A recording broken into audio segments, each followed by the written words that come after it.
এখন আমরা এসে পৌঁছেছি মহারাষ্ট্রের নাসিক স্টেশনে।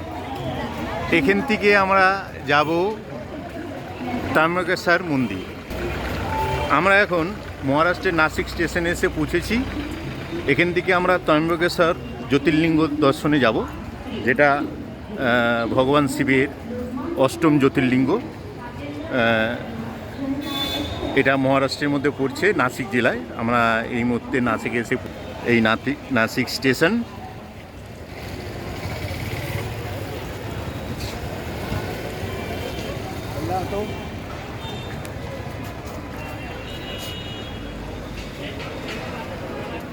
এখন আমরা মন্দিরের দিকে এগিয়ে যাব।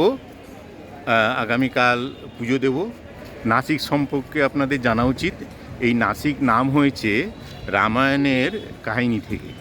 রামায়ণের সুপর্ণখার নাক লক্ষণ যে কেটেছিল, এই নাসিক জেলাতে কেটেছিল, যার ফলে এই জেলার নাম হয়েছে নাসিক। সুপর্ণখার নাক কাটার জন্যে এইটা নাম হচ্ছে নাসিক। সেগুলো আপনাদের দেখাবো, আপনারা সঙ্গে থাকুন এবং অপেক্ষা করুন।